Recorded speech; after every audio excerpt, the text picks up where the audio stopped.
Welcome to the Super Gamer Podcast. Welcome to the new Super Gamer Podcast, episode 118. Our guest this week makes dice out of resin and does other artwork as well. But very cool dice, a lover of Dungeons and Dragons. It's Dice Witchery. We have Christina Bledsoe. Thank you for being here. Thanks for having me. So your dice. You started doing this in late 2018, I believe. Yes. And very recently started doing it full time. Yes. This will be my second week officially doing this as my 9 to 5. So it's very weird. My last job, I was a graphic designer for a weekly newspaper. And I was at that job for about 15 years. So it's a weird transition to being my own boss, but not gonna lie, the perks are nice. I don't have to get out of my pajamas until like noon if I don't feel like it. Right. Or at all, really.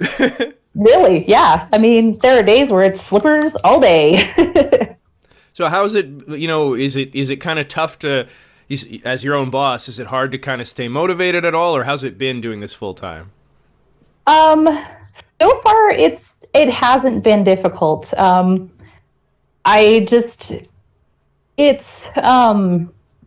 to explain? I feel a lot more like creatively recharged, I guess. So it's like I wake up and I can't wait to get into my workspace and just start making stuff. And I've been like making lists of things that I want to get done for that week. And because I'm fully aware that being your own boss is way harder than working for somebody. You really have to have a lot of self-discipline. And so I'm trying to keep those good habits going so that I can be successful at this.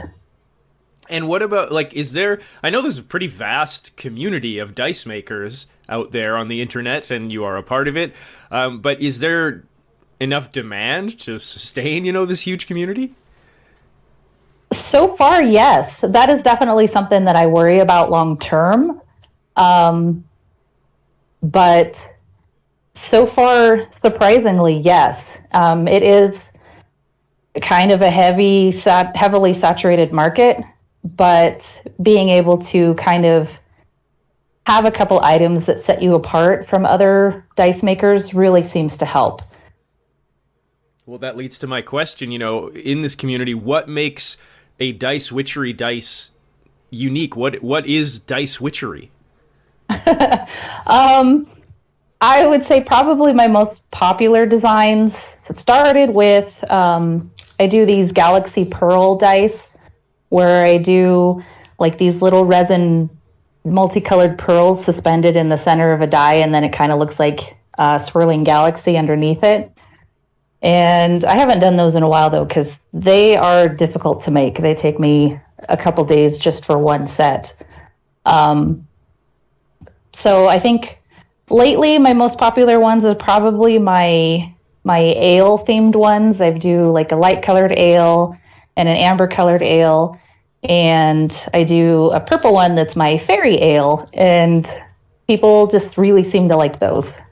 Yeah, and your fairy one comes with like a card of what different roles could mean if someone were to drink this ale, which I think is a really nice touch. And also, I think probably the standard ale one I think that would be my favorite. There was a 6-sided one, and I just really liked it. Yep. And they're fun to make. I put these little UV resin bubbles in them that, so they won't affect the balance, but they just look like bubbly drinks, and it's a lot of fun. So people listening probably have picked up on it by now, but just in case, you make dice of the tabletop RPG variety, which runs from, I think there's a D3 all the way to, I think D20 is probably typically the highest, but I think there is like a D100 or something. Yes. Yeah, so you do the whole gamut there. Yes, I do. Yeah.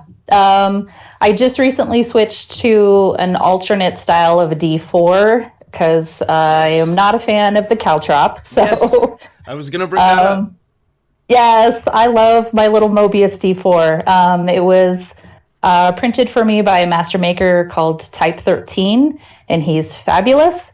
And it has been very well received by anybody who's seen them. So I am excited to be making more of them. Absolutely. And I saw it and I was like, oh, great. Because the regular D4 and D3 they're not satisfying to roll because they don't roll. No. You just drop them. Yep, they just kind of plop. Yeah, so I love that design. That's so cool. Thanks. Yeah. You have dice ranging from like $130 all the way to $12.50. What makes a die worth $12.50 versus $130? Well, the $12.50 ones are usually like just singles, like D6s and stuff. Something that if I'll have extra resin, then I will just pour them into extra molds. Because I like to, when I do shop drops, I totally understand that not everybody can afford $130 for a set of dice. So I like to have singles and, dice that are a little more affordable so that there's something for everyone. The ones that are like 130 definitely are the ones that take me a couple days to make, like my Galaxy Pearl ones or my Ale ones, because they're very time intensive. What's the most difficult material to work with? Florals. Florals are hard.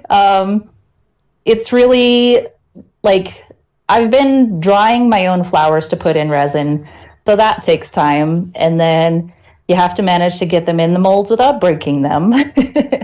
And I tried to do lilacs, and never again will I do lilacs. It's impossible to, for some reason, when you put them in resin, then the resin seeps into the pores of the flower and it turns it transparent, which is kind of cool. Not what I was going for, though. And no matter how many times I sealed them, which you can imagine how small a lilac blossom is, sealing those was a challenge. I made one set for commission, and I'm not doing that again. It's just the difficulty is not worth it. Mm-hmm. So you've obviously been an artist for quite a while. I don't know exactly how long, but probably a good chunk of your life. What was it in 2018? Since I was a little girl. Yeah, and you're very good. Thank you. What was it in 2018 where you were like, okay, I'm going to Dice? Well, I have loved Dungeons and Dragons and tabletop role-playing games since I was a kid. I started, I think, with Advanced Dungeons and Dragons, playing that on the weekends with my family, and just kind of haven't stopped since then. So I've always been interested in creating. It's just in every fiber of my being. So I love traditional art and digital art and all that, and I kind of want to expand it into something a little different. And in 2018, there was only a handful of makers that were branching into making their own dice, and I had actually seen them on a Facebook post, and I went, oh, that looks like it would be really fun. And it just kind of snowballed from there. I just kind of got obsessed with it a little bit and researching, and at that time there was nothing out there, no tutorials. Everybody was just kind of, well, let's see what happens when we do this, and then sharing their results. And I was surprised that it's still just as creatively rewarding as putting pencil to paper, for me anyways. Speaking of tutorials, I watched your mold tutorial, and I kind of laughed because I'm just so bad. I like to think I'm a relatively creative person, but when it comes to traditional artwork, I'm horrible. I'm just terrible with my hands. And the very first step where you're like, just cut out the bottom of the styrofoam cup, I was like, I would screw that up. There's no way I can do that. Good news, though, it doesn't have to be perfect. Okay. I saw, you were doing such perfect circles. I was like, nope, not for me. Having a sharp blade really helps, too. Okay. So what have you learned over the 3.5 years of dice making? Oh my gosh. Definitely patience. Dice making is an exercise in patience. You've got to, and learning how different types of resins react with different types of materials and colorants and inclusions. And trying, probably one of the biggest things I think I've learned is just trying to come out of my shell a bit and be more interactive with the community, because it is a fabulous community. And trying to not let, imposter syndrome rear its ugly head and just push that away. And because it's fun getting to talk to people on, Twitter and Instagram and all that. I guess it's kind of bad timing considering, pandemic, but have you managed to get out to any cons or show your work off anywhere in person? Not yet. There's a con next weekend. It's actually local to me here, and I am hoping I won't get to vend because it's definitely too late for that. But I want to go and just have like a pocket full of single D20s and business cards and just hand them out to everybody. How do you keep it fresh and interesting for yourself? Lots and lots of, probably on my phone way too much, but I will just search and look at what other makers are doing, and they inspire me so much. And so I've gotten in the habit now to, when I see something that inspires me and I get an idea of, oh, this would look cool if I did this, definitely not copying their ideas, just getting that spark. I try to write it down so that when I do have those moments where I'm like, okay, I want to make something, but I don't know what I want to make, then I can look in my little notebook and be like, oh yeah, I had this idea for this thing. Let's try that. And it's, I always love just kind of throwing stuff together and seeing what happens. Doesn't always turn out, but sometimes it really does. And you're like, okay, I will never be able to do that again. How many dice do you have in your home? Like, how many just strewn about? Oh, a lot. Oh my gosh. Before I started making for myself, I was a dice goblin anyways. And so I probably have just, mass-produced manufactured dice, probably about 100 sets. Wow. And then I started doing trades with other makers. And so now all of my factory sets are kind of set off in this pretty little bag, and I just play exclusively with handmade dice from my other maker friends. And that's quite a bit too. So when you join, have you ever joined a new D&D group and then you pull out your own fancy dice? Like, are they like, oh, wow, a real gamer? Not yet, but that would be a lot of fun. Unfortunately, I live in a small town, and our nerd group is kind of small, and it's usually my family and then their friends. So right. I think they all know me. I don't think I'd be very good generally making new friends, period. But certainly, D&D is such an intimate kind of thing. It'd be for me anyway. It'd be tough to just join a group. It is, because you don't know the dynamics of the table and how other people are they going to be RP heavy, or are they just in it for hanging out with their friends? And again, back to that whole imposter syndrome, you're just like, God, are everybody judging me because I decided to play a grandma gnome or what? Right. As far as your own dice and bringing it to a game, I remember as a young kid, my grandpa taught me how to play cribbage, and he was sort of a woodworker. He wasn't fantastic at it, but he made his own crib pegs, and he gave me some, and he told me, next time you meet someone to play crib, pull those out, and you're going to really intimidate them. Oh, nice. Heck yes, do a little flex. That's right. Oh, I haven't played in a while. My dad used to make cribbage boards out of old slabs of wood, and then he'd take nails and put that electrical heat shrink on the nails for different colors. Okay. It was so just very rustic, rudimentary, but man, it worked. They played cribbage all the freaking time. Mm-hmm. So one thing in your FAQ on your website, you talk about how your dice are perfectly balanced. And certainly it comes across like this gets brought up a lot. Do you get people complaining like, I think this is a trick die? Yeah, unfortunately, trying to make a trick die is way harder than it is to make a balanced die. Most or all of my dice are cast in a pressure pot, so, the pressure in there reduces the bubbles to just microscopic amounts. You'll find more bubbles in factory-made sets than you will in a handmade set.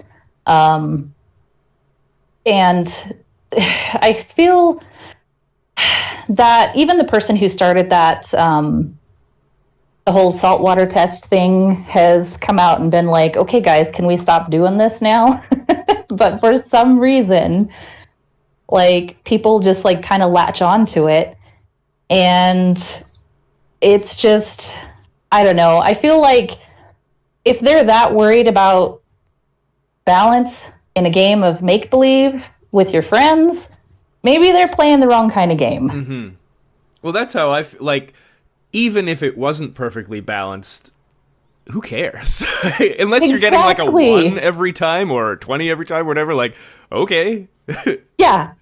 And even then, ones can be funny, so... Yeah. Do you have... How often would a dice, like, screw up at whatever stage? Like, do you ever have to go, oh, this is in the rejection pile? I do. I actually... I have a set that I bought, way back in like 2000, and it's a Moonstone, it's a factory-made set. I'm blanking on the name of it. It's like a very rare one because they used a glitter in it that they can't use anymore because apparently Denmark uses it in their currency.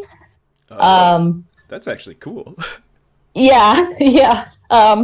Apparently they're really valuable too. But I like to keep them because they're pretty. But they're factory made, so there's big old bubbles in the center of them, and they consistently roll terrible. So they're now just hanging in a shadow box, so I can look at them and be like, "Yep, those are pretty."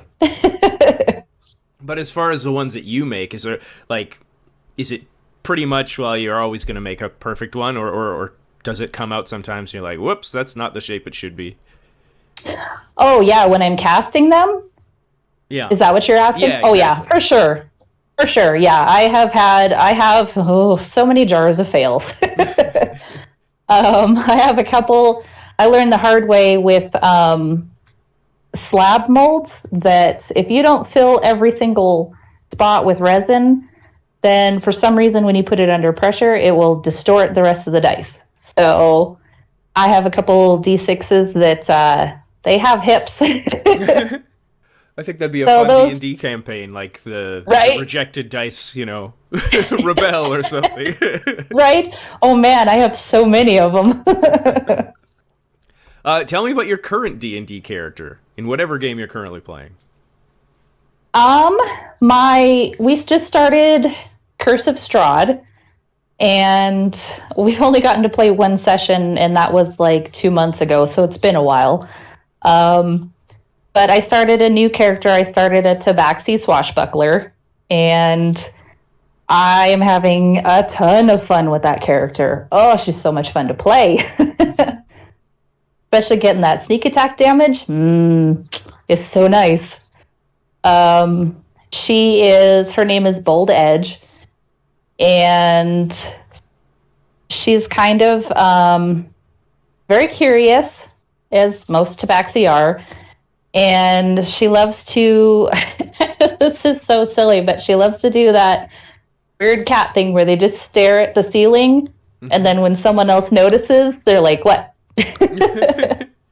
Before that, I was playing a tiefling sorcerer, of course, because everybody loves tieflings. You said you play with your family. Do your kids play? They do. My oldest, he just turned 16, and he plays an arcane rogue. And I'm trying to get my middle child, he's 15, to play, because he's very animated, and I think would do really good with like doing voices and making kind of just unusual off the wall characters. But we haven't, because we haven't played it in a while. I haven't had a chance to get him into it. And then my daughter, who is 8, I haven't had a chance to get her in a game yet, but she really, really wants to. So I think I've kind of dabbled in DMing myself, and I have a couple nieces and nephews that are right around the same age too. So I think I'm going to do like a kids game just for them so that they can get to play too. Well, in the summer of 2019, I believe, you DM'd your second 5th edition campaign, and you one-shotted your brother's character.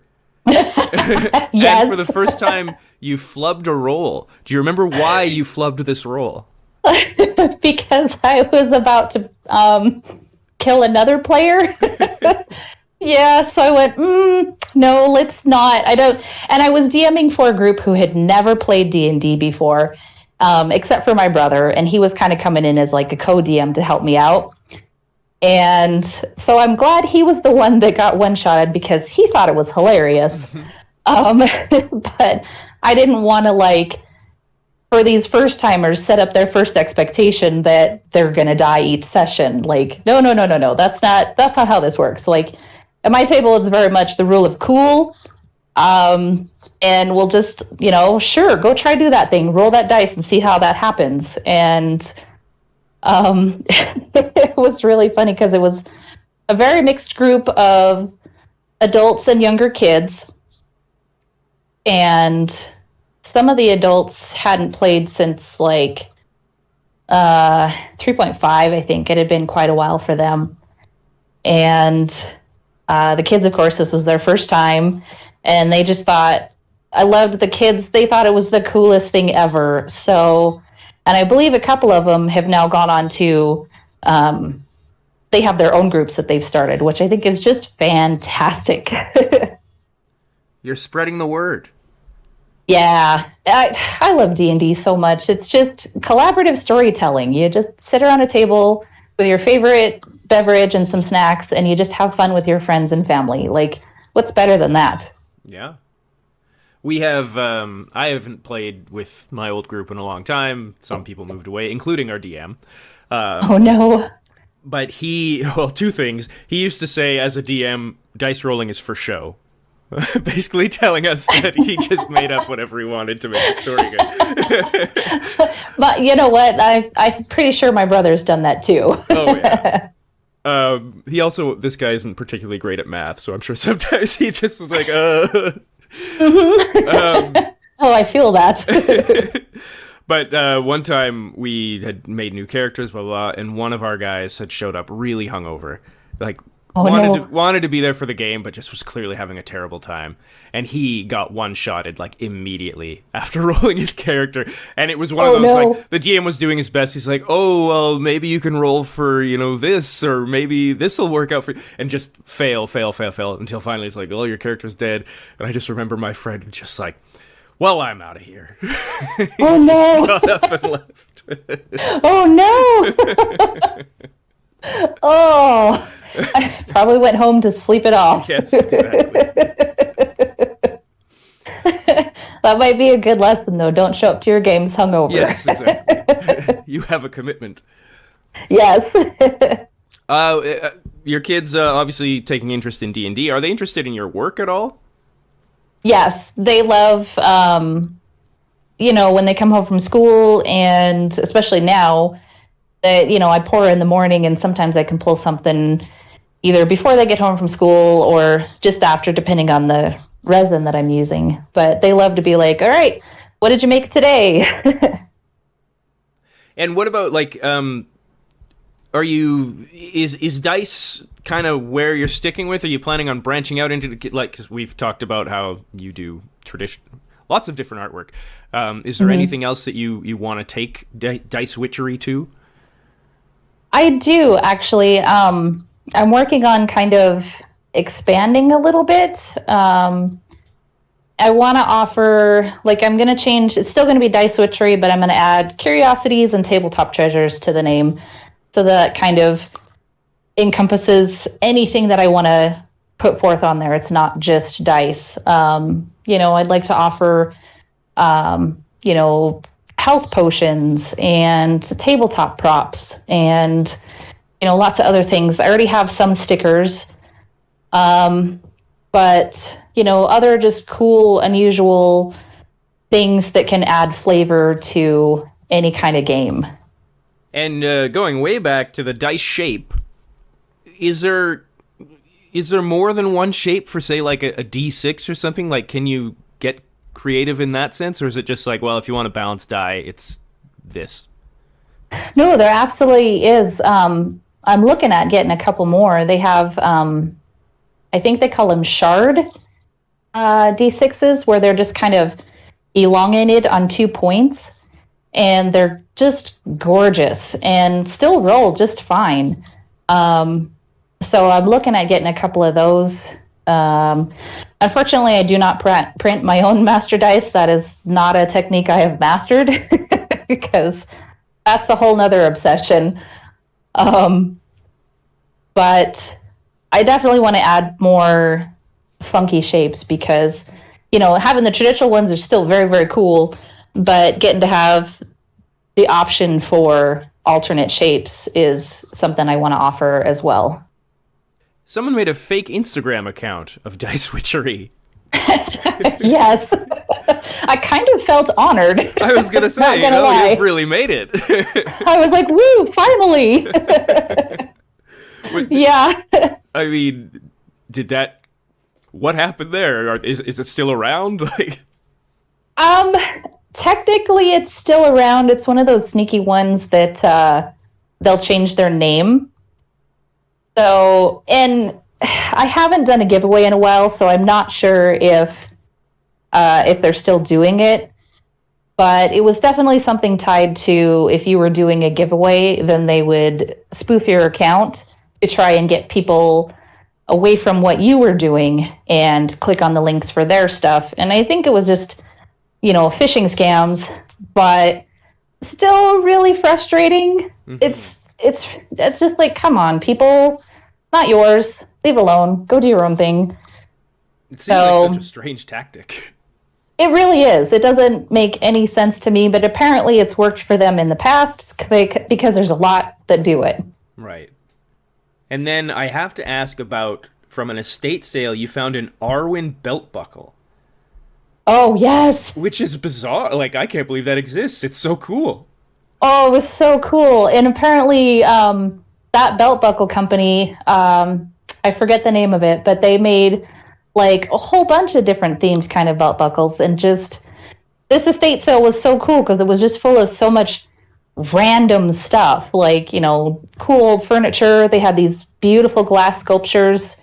Some of them were worth like thousands of dollars. And it was just crazy to me that, in my tiny little hometown, there was this treasure trove of cool stuff. Some secretive nerd. Yeah. Yeah. And when I picked it up, I just saw that it's like this beautiful kind of Art Nouveau-ish relief of Arwen. But when I first picked it up, I didn't know it was her at first. And I was like, oh, that's really pretty. I want that. And then after I bought it, I looked at the back of it and read, there's a little excerpt from the book, like inscribed on the back. And I was like, oh, Mary. That is a great conversation starter. Like, I would wear that everywhere. Right? Right? I'm going to try and see if I can modify it a little bit and turn it into like a cloak clasp, because I think it would be much cooler that way. Well, what about, is there more room in the dice making community? What advice would you have for someone who wants to get into this? Do not be afraid of failure, because even those of us that have been doing this for years still have failures. Resin is fickle, and you will have, weeks where stuff will work exactly how you intend it, and then you'll just pull something and you'll be like, what the heck happened? Also, don't be afraid to ask questions.